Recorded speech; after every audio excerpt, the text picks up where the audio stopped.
আসসালামু আলাইকুম প্রিয় দর্শক, এই মুহূর্তে সরাসরি রয়েছি হাতিয়া লালসরে আপনাদেরকে শুভ সকাল। আমি জাকির শাহিন এই মুহূর্তে চলে যাচ্ছি হাতিয়ার সাগরিয়া বাজার থেকে লালসরের উদ্দেশ্যে।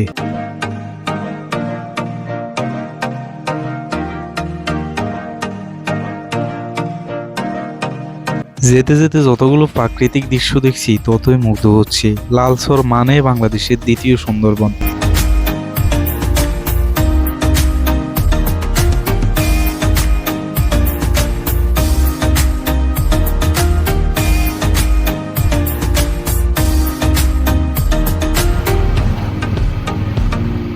আজকে আমরা সারাদিন লালসরে থাকছি। আসলে লালসর জায়গাটা খুবই বিশাল। এখানে আমি এর আগেও আসছি। এখানে বিশাল বনও রয়েছে এবং বিশাল মরুভূমিও রয়েছে। তো আজকে এখন সকাল হচ্ছে 11টা।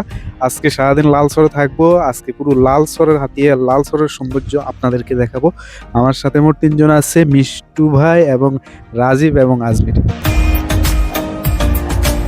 লালসর আমার সাথে রয়েছে ইউনিক হাতিয়া 01।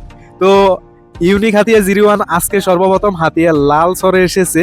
তো ভাইয়ের কাছে জানতে চাইবে আসলে আপনার অনুভূতি কি? আসলে এখানে না আসলে বুঝতে পারতাম না জায়গাটা কত সুন্দর। আশা করি আরো অনেক কিছু দেখার বাকি আছে, ইনশাল্লাহ সবকিছু আমরা শেয়ার করবো এই ভিডিওর মাধ্যমে। হ্যাঁ, আমার সাথে আরো 2 জন আছে। রাজীব আমার হাতিয়া থেকে। তো রাজীব, কি অবস্থা? লালসরা এর আগে আসা হয়েছে? না, অবশ্যই আমি ফার্স্ট টাইম আসছি। আমার কাছে দেখতে কিন্তু খুব মাশাআল্লাহ দিলে জায়গাটা খুব সুন্দর লাগতেছে। তো সবাই আশা করে চলে আসবেন আমার মতো দেখার জন্য। সুন্দর সুন্দর জিনিসগুলো আছে, উপভোগ করতে পারবেন। সবাই ভালো থাকবেন, আমার পেজটা ফলো করবেন। ধন্যবাদ। এরপর আমাদের ড্রাইভার ভাই আছে। এরপরে এদিকে রয়েছে আজমির। আজমির কই? এদিকে রয়েছে আমাদের আজমির সাহেব এর আগে আসা হয়েছে?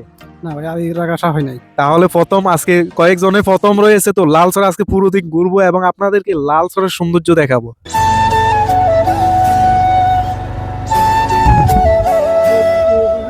অবশেষে আমরা পৌঁছে গেলাম লালসরের মেইন জায়গাতে। এখানে আমার সামনে হচ্ছে বিশাল সমুদ্র এবং পিছনে হচ্ছে বিশাল মরুভূমি। আমাদের সাথে সবাই চলে আসছে।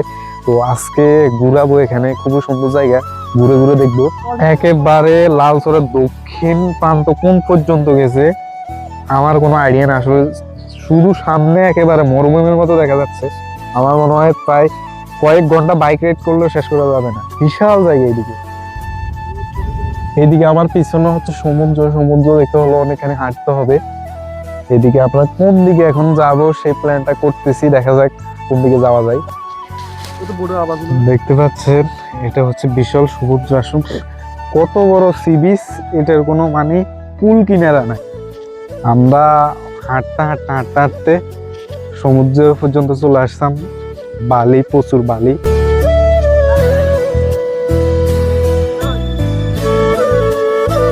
আমার সামনে এরা দক্ষিণ দিকে যাচ্ছে, আমি এখন দক্ষিণ দিকে যাচ্ছি। আসলে কি একটা অবস্থা, না আসলে আমি আসলে অক্সিজেন পাই না। কি পরিমাণে জায়গা এখানে, বিশাল। এখনো জোয়ার আসে নাই। জোয়ার আসতে আমরা শুনলাম প্রায় 2টা থেকে 3টে বাজবে।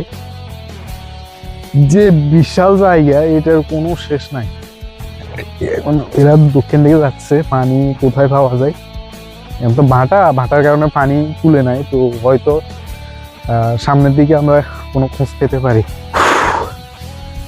এখানে প্রচুর বালি। এখন হচ্ছে যেহেতু শীতকাল, তো এই জায়গাটাতে আসলে শীতকালে আসলে হচ্ছে একরকম মজা পাবেন এবং বর্ষাকালে একরকম মজা পাবেন। হয়তো শীতের সময় আমি এখানটাতে দাঁড়িয়ে রয়েছি, হয়তো বর্ষাকালে এখানে দাঁড়িয়ে নাও থাকতে পারি, কারণ এখানে ভরপুর পানি থাকবে। ঠিক আছে, এটা পুরো সমুদ্রে থাকবে। হয়তো শীতের কারণে বা এখন ভাটার কারণে পানি নাই, যার কারণে এখন হাঁটতেছি। এইদিকে রাজীবও হাঁটতেছে, আমাদের ইউনিক হাতিয়ার মিষ্টু ভাইও হাঁটতেছে। হাঁটতে হাঁটতে কোন পর্যন্ত যায় এখনো মানে কুল কিনারা পাইতেছি না। আমরা জোয়ার আসা পর্যন্ত এখানে অপেক্ষা করা লাগবে। কিন্তু এইদিকে আমি যে বিশাল জায়গাটা দেখতে পাচ্ছি, এটা যদি হয়তো এক সময় যেমন একটা বিশাল সর হয়ে যায়, হয়তো এক সময় হাতিয়া, নলছির, আফাজিয়া, ঘাটাট এগুলো থাকবে না। হয়তো এইদিকে দক্ষিণ দিকে বিশাল বিস্তীর্ণ সর হচ্ছে, হয়তো এই দিকে এক সময় মানুষ বসবাস করা শুরু করতে পারে। কারণ যে পরিমাণে জায়গা এদিকে হচ্ছে, এটা আসলে হাতিয়ার জন্য আসলে হাতিয়ার ভাগ্য পরিবর্তন হচ্ছে আমার মনে হয়।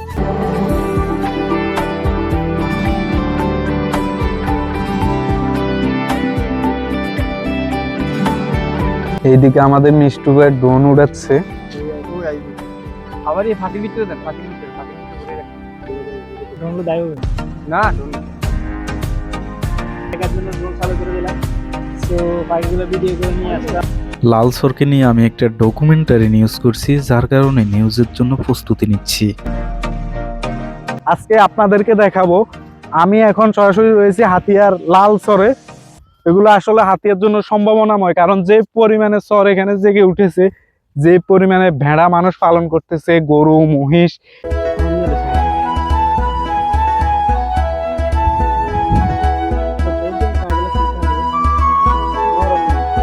লালসরের ট্যুরে আমাদের কিছু মিস্টেক ছিল। আমরা আসার সময় কোনো পানি আনি নাই এবং কিছু খাবার আনি নাই, যার কারণে আমরা এখানে এসে হাঁপিয়ে গেলাম, কারণ প্রচণ্ড রোদ ছিল।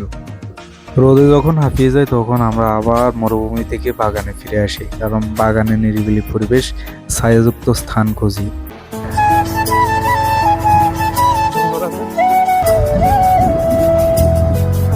একটু বিশ্রাম শেষে আমরা আবার বাগানের উদ্দেশ্যে রওনা হলাম। বাগানটা একটু ঘুরে ঘুরে দেখছি। ভিতরের দিকে আসলে খুবই সুন্দর প্রাকৃতিক দৃশ্য এবং সবকিছু মিলে আমার কাছে খুবই অসাধারণ লাগছে।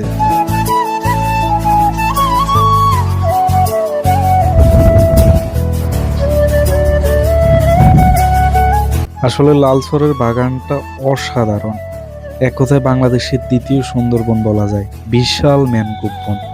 এবং যতই আপনি হেঁটে হেঁটে দেখবেন ততই আপনি মুগ্ধ হবেন। বাগানের শেষ কোথায় আমি নিজেও জানি না। এখানে ছোটখাটো অসংখ্য বড় মাঝারি বাগান রয়েছে।